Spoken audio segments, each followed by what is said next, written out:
Hello मरমৰ ছাত্ৰ-ছাত্ৰী সকল তোমালোক সকলোকে মোৰ ইউটিউব চেনেলত স্বাগতম জনাই আজিৰ এই ভিডিঅখন আৰম্ভ কৰিছো। আজিৰ এই ভিডিঅখনৰ বিষয়বস্তু হৈছে ক্লাস 9 অৰ্থাৎ নৱম শ্ৰেণীৰ অসমীয়া বিষয় অৰ্থাৎ তোমালোকৰ যি এছামিজ এমআইএল বিষয়খন আছে সাবজেক্টখন আছে এই সাবজেক্টখন পাঠ্যপুথিৰ গদ্যাংশৰ পাঠ 3 অৰ্থাৎ লেসন 3 গীত আৰু ছবি নামৰ কবিতাটি আমি আজি এই ভিডিঅৰ জৰিয়তে আলোচনা কৰিম অৰ্থাৎ বিশ্লেষণ কৰিম আৰু লগতে এই গীত আৰু ছবি নামৰ পাঠৰ সকলোবৰ প্ৰশ্নৰ উত্তৰ তোমালোকক দিম। এই গীত আৰু ছবি নামৰ কবিতাটিৰ লেখক হৈছে দুৰ্গেশ্বৰ শৰ্মা। লগতে তোমালোকে এই চেনেলখনৰ জৰিয়তে উপলব্ধ কৰিব পাৰিবা ক্লাস 1 ৰ পৰা ক্লাস 12 লৈকে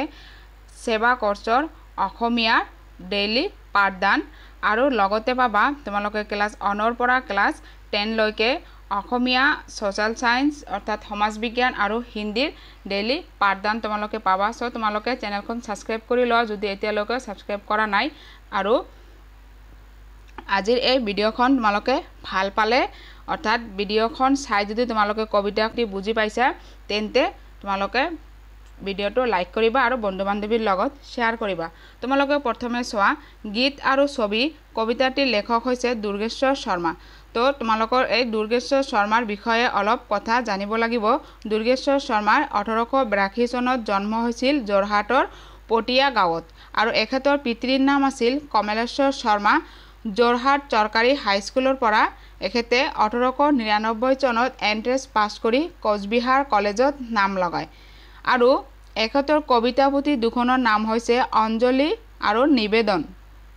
আৰু এও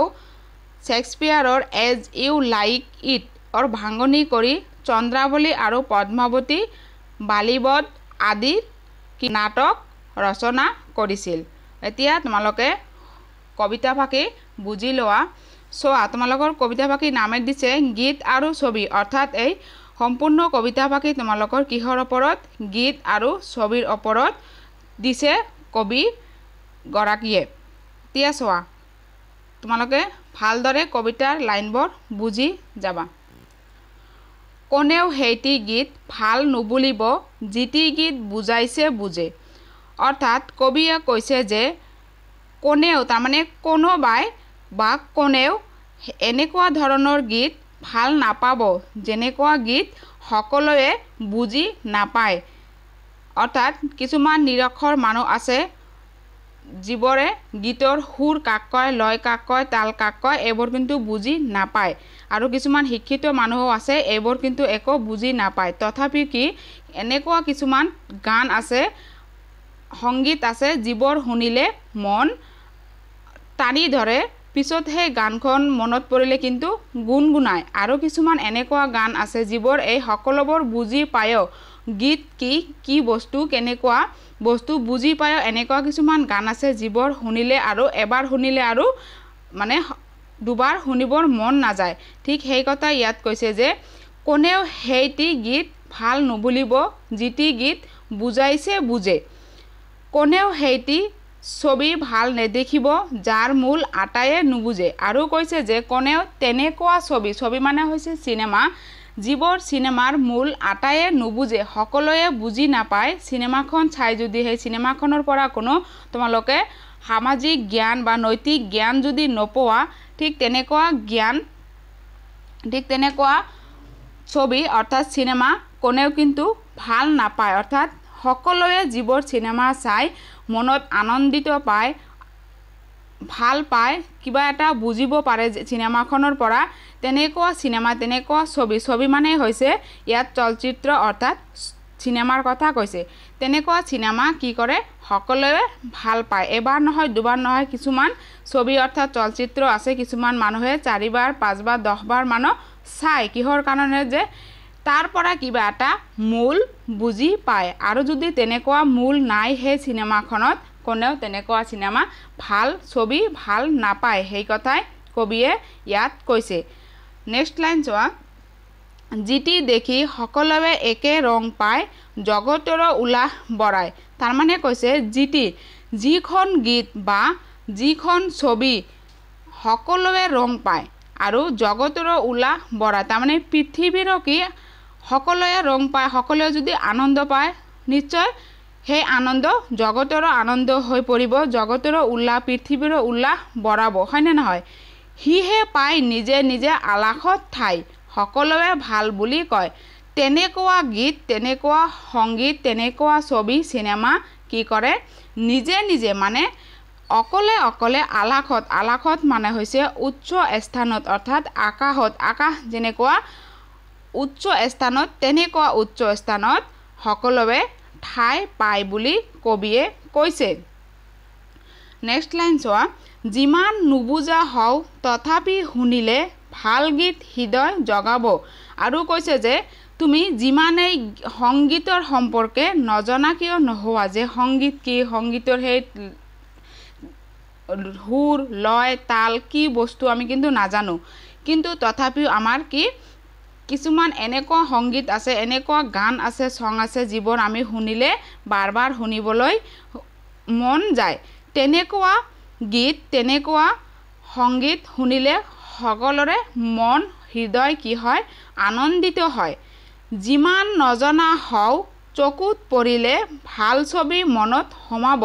আৰু ঠিক তেনেকুৱাই আমি সিনেমাৰ জগতৰ বিষয়ে কিন্তু তেনেকুৱা একো নাজানো যে কিছুমান সিনেমা এনেকুৱা লাগে হয়তো বাস্তৱ ঘটনাই যেন এই ইয়াত ঘটি আছে চালে ঠিক তেনেকুৱা সিনেমাই সকলোৰে মনত কি হয় ঠাই পায় সকলোৱে ভাল পায় সকলোৰে চকুত লাগে চকুত পৰে এই কথাই কবিয়ে ইয়াত এই কবিতাটিৰ মাজেৰে প্ৰকাশ কৰিছে নেক্সট লাইন চোৱা সদায় চকুৰে দেখা গছপাতটিও ছবিত ভাল হৈ পৰে আৰু কি কৈছে ইয়াত সদায় কিন্তু আমাৰ চাৰিওফালৰ পৰিৱেশ যেনেকৈ আছে গছ গছনি নদ আছে নদী আছে সূৰ্য আকাশ চন্দ্ৰ তৰা এইবোৰ কিন্তু আমি সদায় চায়ে থাকো হয়নে নহয় কিন্তু ইয়াৰ আমি গভীৰভাৱে নেচাও যে ইয়াত কেনেকুৱা এটা সৌন্দৰ্য আছে যেতিয়া ৰাতিপুৱা তোমালোকে সোনকালে উঠি চাবাচোন কিমান হেঙ্গলীয়া ৰদ ওলাই আহে পূব ফালৰ পৰা কিন্তু আমি সেই আনন্দ আমি কেতিয়া উপভোগ নকৰো আৰু এই সূৰ্যত যেতিয়া সিনেমা বা কোনো এখন ছবি বা কোনো এখন আৰ্টিস্টে ছবি অকাজনে চিত্ৰকাৰে যদি তেনেকুৱা কি কৰে অলপ পানীৰ নদীৰ ছবি আঁকে তাৰ পিছত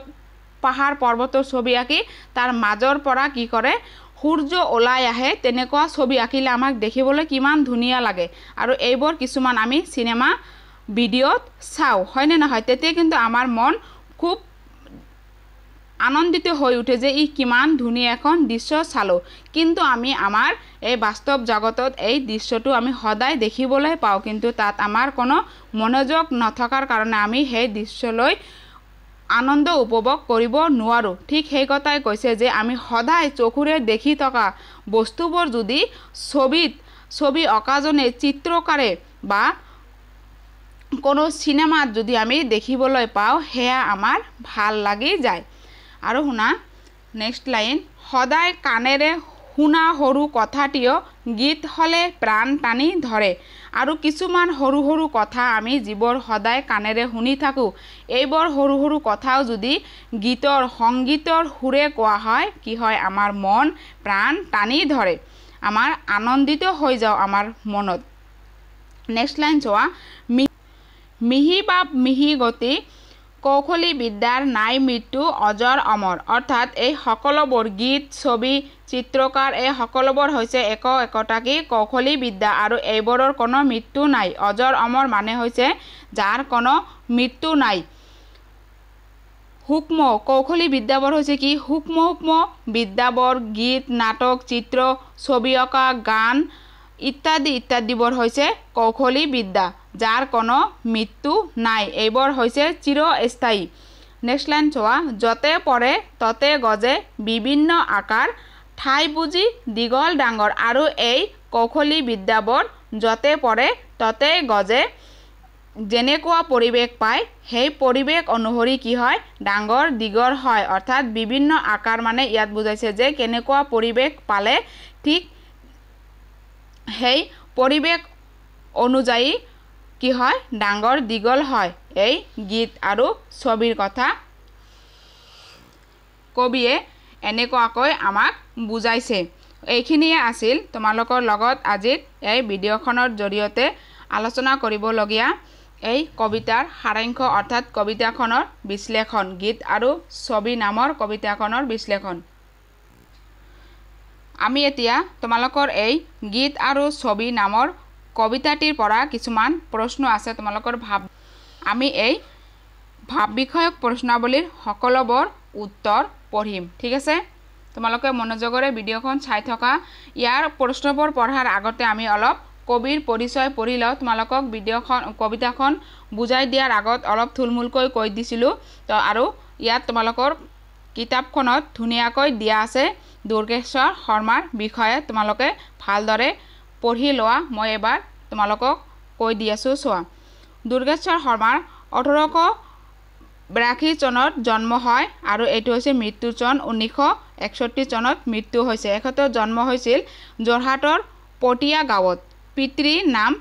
কমলেশ্বৰ শৰ্মা যোৰহাট চৰকাৰী হাইস্কুলৰ পৰা 1899 চনত এন্ট্ৰেন্স পাছ কৰি কোচবিহাৰ কলেজত নাম লগাই ইয়াৰ পৰাই 1903 চনত বিএ আৰু 1906 চনত আইন পৰীক্ষা পাছ কৰি যোৰহাটতে ওকালতি আৰম্ভ কৰে 1911 চনত এএছচি ৰূপে কামত যোগদান কৰি পৰৱৰ্তী সময়ত বিভিন্ন উচ্চ পদবীলৈ পদোন্নতি লাভ কৰি অৱসৰ লয়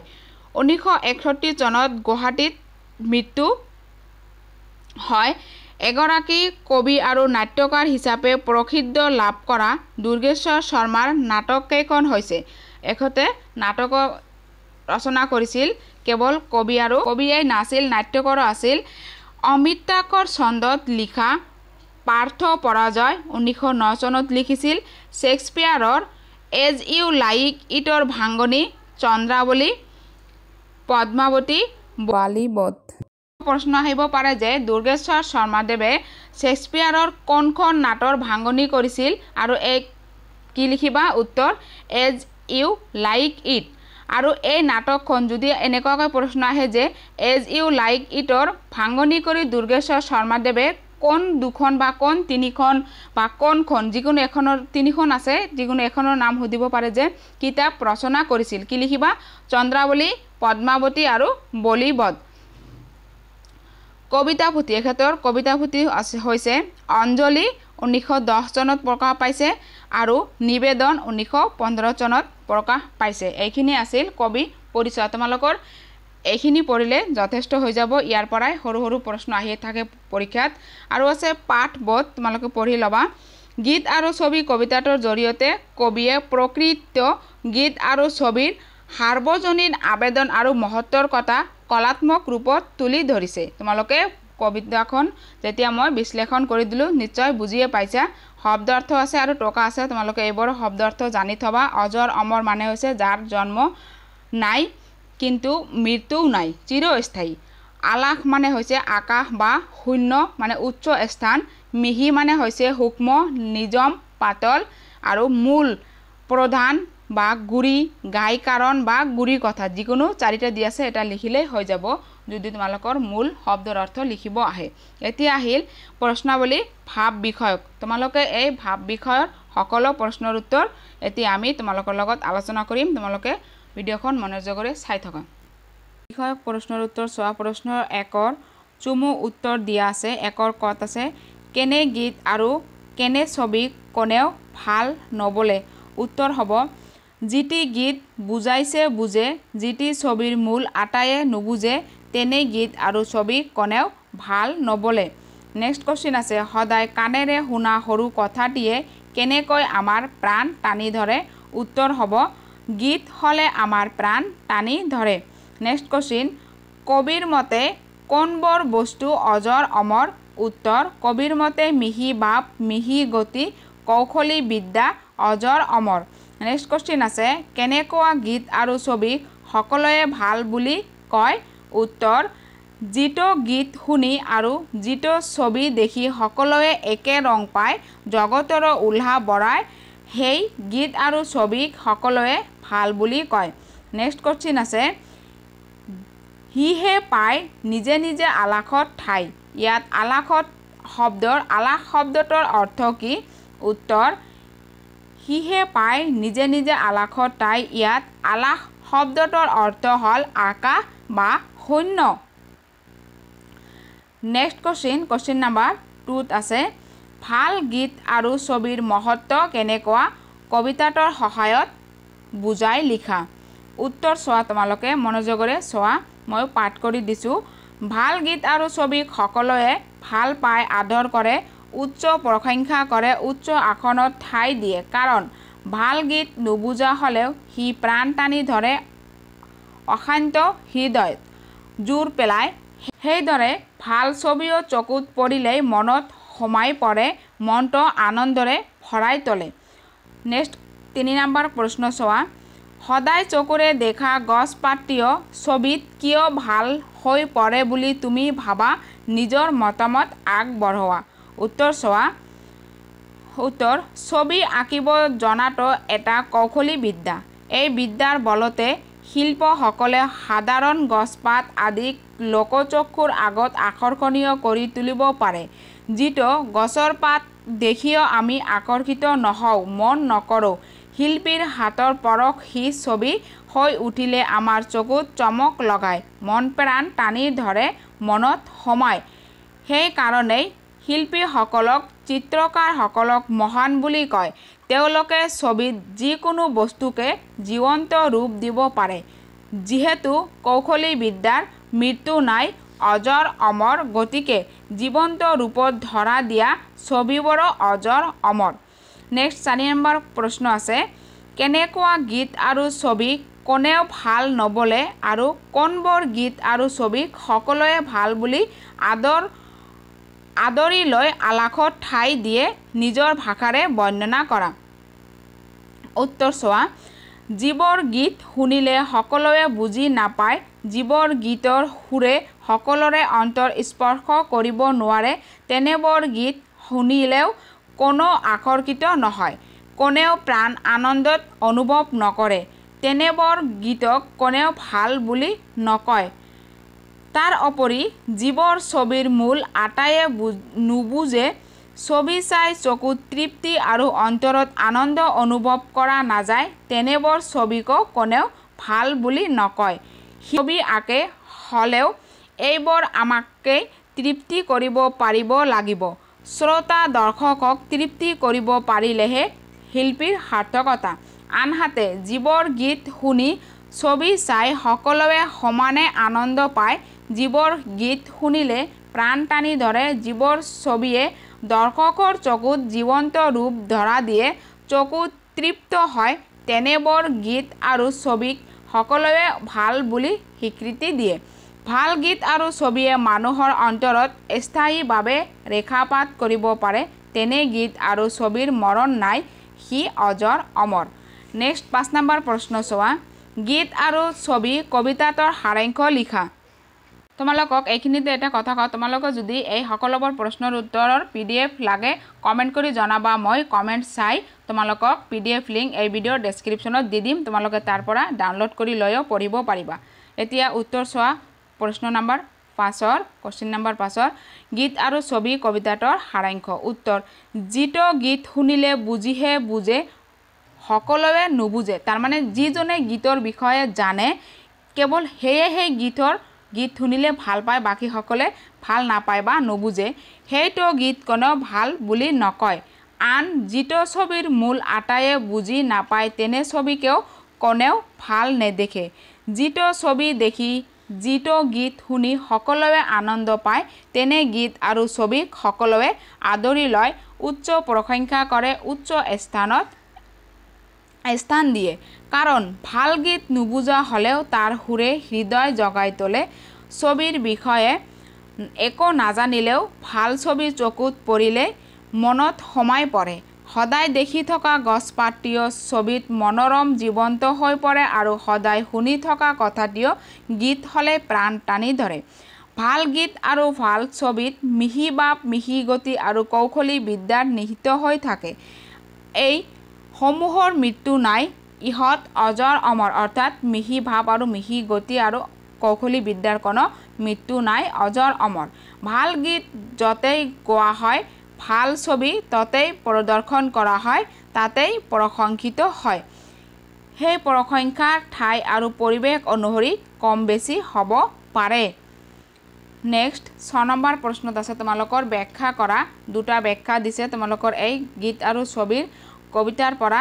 4 লাইনকৈ তুলি দিছে তাত ব্যাখ্যা কৰিব দিছে আমি প্ৰথম ব্যাখ্যাখন চাও ক সদায় চকুৰে দেখা গছ পাতটিও ছবিটিত ভাল হৈ পৰে সদায় কাণেৰে শুনা সৰু কথাটিও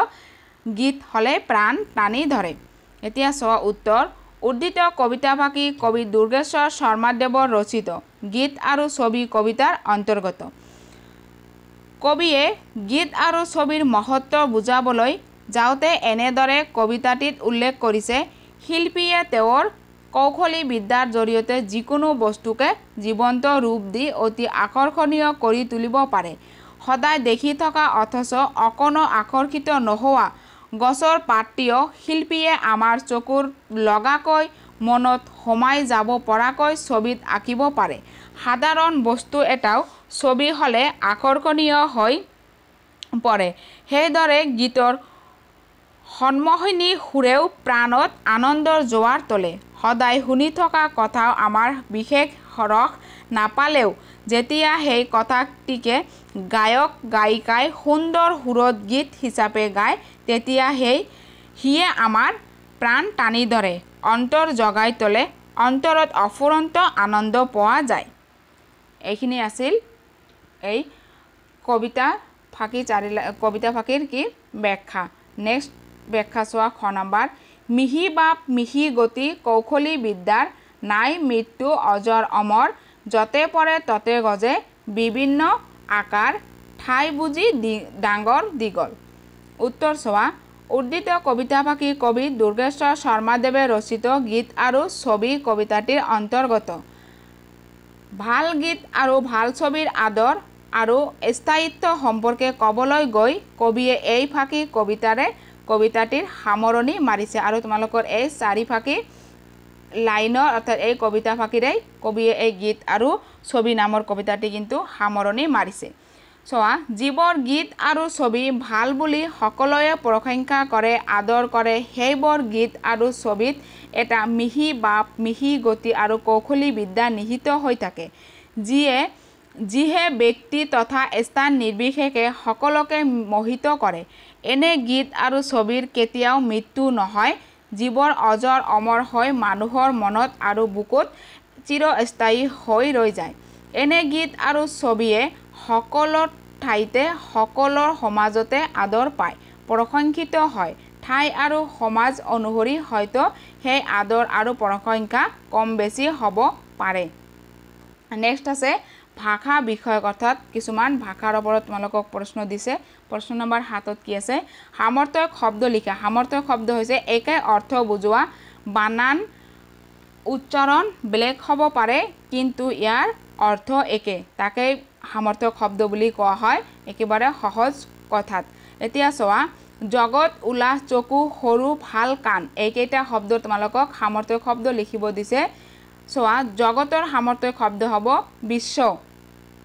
অৰ্থাৎ পৃথিৱী লিখিলেও হ'ব উলাহৰ সামৰ্থ্যক শব্দ আনন্দ চকুৰ সামৰ্থ্যক শব্দ আখ চক্ষু নয়ন তোমালোকে যি ভাল বুলি যিখন শব্দ তোমালোকে মনত ৰাখিব পাৰা সেইখন মনত ৰাখিলেই হ'ল আৰু নেক্সট শব্দ আছে সৰুৰ সামৰ্থ্যক শব্দ হ'ব ক্ষুদ্ৰ তাৰপিছত আছে ভালৰ সামৰ্থ্যক শব্দ শুভ নেক্সট শব্দ আছে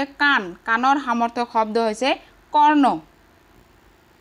কোৱেশ্চন নম্বৰ 8ত আছে বাক্য ৰচনা কৰা কৌশলী বিদ্যা অজৰ অমৰ আলাসৰ ঠাই ডাঙৰ দীঘল একেটা শব্দ দি আছে এই শব্দৰে বাক্য ৰচনা কৰিব দিছে চোৱা কৌশলী বিদ্যাৰে তোমালোকে বাক্য ৰচনা কৰিব পাৰা যে শিল্পকলা এটা কৌশলী বিদ্যা নেক্সট আছে অজৰ অমৰ উত্তৰ ভাল কামৰ মৰণ নাই অজৰ অমৰ হৈ থাকে আলাসত ঠাই হুকামত আলাসত ঠাই পাব পাৰি ডাঙৰ দীঘল পিতৃ মাতৃৰ মৰম চেনেহৰ মাজত সন্তান ডাঙৰ দীঘল হয় 9 নম্বৰ প্ৰশ্ন আছে বিপৰীতাৰ্থক শব্দৰ অৰ্থ অৰ্থাৎ বিপৰীত শব্দৰ অৰ্থ লিখিব কৈছে মিহি প্ৰাণ মৃত্যু মূল ক্ষুদ্ৰ এইকেইটা শব্দ তোমালোকক বিপৰীতাৰ্থক শব্দ লিখিব কৈছে অৰ্থাৎ বিপৰীত অৰ্থ বুজোৱা শব্দ মিহি শব্দৰ বিপৰীত কি হ'ব খহটা প্ৰাণ শব্দৰ বিপৰীত শব্দ অপ্ৰাণ বা মৃত্যু দিলেও ভুল নহব তথাপি অপ্ৰাণ শব্দটো বেছি স্পষ্ট হয় এতিয়া চোৱা মৃত্যু শব্দৰ বিপৰীত জন্ম মূল শব্দৰ বিপৰীত অমূল্য বা আগ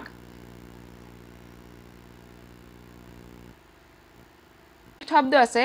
ক্ষুদ্ৰ ক্ষুদ্ৰ শব্দৰ বিপৰীত কি হ'ব ডাঙৰ এতিয়া কিছুমান তোমালোকে ইনসাইড কোশ্চেন চোৱা এইখিনি আছিল তোমালোকৰ এই ভিডিঅ'খনৰ মূল বিষয় বস্তু একেবাৰে সম্পূৰ্ণ কবিতাখন বিশ্লেষণ কৰা সম্পূৰ্ণ কবিতাটি বিশ্লেষণ কৰা হল আৰু লগতে তোমালোকৰ ভাব বিষয়ত থকা সকলোবৰ প্ৰশ্নৰ উত্তৰ দিয়া হল এতিয়া আমি কিছুমান অতিৰিক্ত প্ৰশ্ন অৰ্থাৎ ইনসাইড কোশ্চেন আনসাৰ চাম কিছুমান কি হয় তোমালোকৰ কবি পৰিচয়ৰ পৰা প্ৰশ্ন উঠাই দিয়ে সৰু সৰু চমু আৰু কবিতাৰ ভিতৰুৱা প্ৰশ্ন দিয়ে সোৱা তোমালোকে এতিয়া প্ৰথম প্ৰশ্নটোলৈ মন কৰিবা কবি দুৰ্গেশ্বৰ শৰ্মাৰ জন্ম কত হৈছিল উত্তৰ কত আৰু কেতিয়া হৈছিল 1882 চনত যোৰহাটৰ পটিয়া গাঁৱত নেক্সট আছে কবি দুৰ্গেশ্বৰ শৰ্মাৰ এখনি নাটকৰ নাম লিখা পাৰ্থ পৰাজয় নেক্সট কোশ্চেন চোৱা দুৰ্গেশ্বৰ শৰ্মাৰ এখনি কবিতা পুথিৰ নাম লিখা অঞ্জলি নেক্সট কোশ্চেন আছে কবি দুৰ্গেশ্বৰ শৰ্মাৰ পাৰ্থ পৰাজয় নাটকখন কি ছন্দত লিখা অমৃতাক্ষৰ ছন্দত নেক্সট প্ৰশ্ন আছে দুৰ্গেশ্বৰ শৰ্মাই শেক্সপিয়াৰৰ কোনখন পুথি ভাঙনি কৰি নাটকৰ ৰূপ দিছিল ইয়াত কোন নহয় ওকাৰ হ'ব অলপ স্পেলিং মিস্টেক হৈছে তোমালোকে ভালদৰে চাই লবা উত্তৰ হ'ব এজ ইউ লাইক নামৰ নাটক এখন ভাঙনি কৰি দুৰ্গেশ্বৰ শৰ্মাদেৱে শেক্সপিয়াৰৰ এখন পুথি ভাঙনি কৰি দুৰ্গেশ্বৰ শৰ্মাদেৱে নাটকৰ ৰূপ দিছিল গীত আৰু ছবি কবিতাটিৰ কবি কোন দুৰ্গেশ্বৰ শৰ্মাই জগতৰ উলাহ বৰাই কিহে ভাল ছবিয়ে নেক্সট কোশ্চেন আছে কি গীতে হৃদয় জগাব বুলি কবিয়ে কৈছে উত্তৰ ভাল গীতে নেক্সট কোশ্চেন কিহে নিজে নিজে আলাখত ঠাই পায় বুলি কৈছে উত্তৰ ভাল গীত আৰু ভাল ছবিয়ে নেক্সট কোশ্চেন কাৰ মৃত্যু নাই অজৰ অমৰ বুলি কৈছে উত্তৰ হ'ব মিহি ভাব মিহি গতি আৰু কৌশলী বিদ্যাৰ মৃত্যু নাই অজৰ অমৰ ঠিক আছে এইখিনি আছিল তোমালোকৰ অতিৰিক্ত প্ৰশ্নৰ উত্তৰ অৰ্থাৎ ইনসাইড কোশ্চেন আনসাৰ তোমালোকে ইয়াৰ পৰা পৰীক্ষাত কমন পাবা আহিয়ে থাকে সৰু সৰু চমু প্ৰশ্নৰ উত্তৰবোৰ আমি ইয়াতে আজিৰ ভিডিঅ'খন সমাপ্ত কৰিম আমি লগ পাম নেক্সট এটা ভিডিঅ'ত যদি তোমালোকে ভিডিঅ'খন চাই ভাল পাইছা তেন্তে লাইক কৰিবা যিমান পাৰা বন্ধু বান্ধৱীৰ লগত শ্বেয়াৰ কৰিবা আৰু এতিয়ালৈকে যদি চেনেলখন সাবস্ক্ৰাইব কৰি লোৱা নাই সাবস্ক্ৰাইব কৰি অল বেল আইকনটো চুই লোৱা ঠিক আছে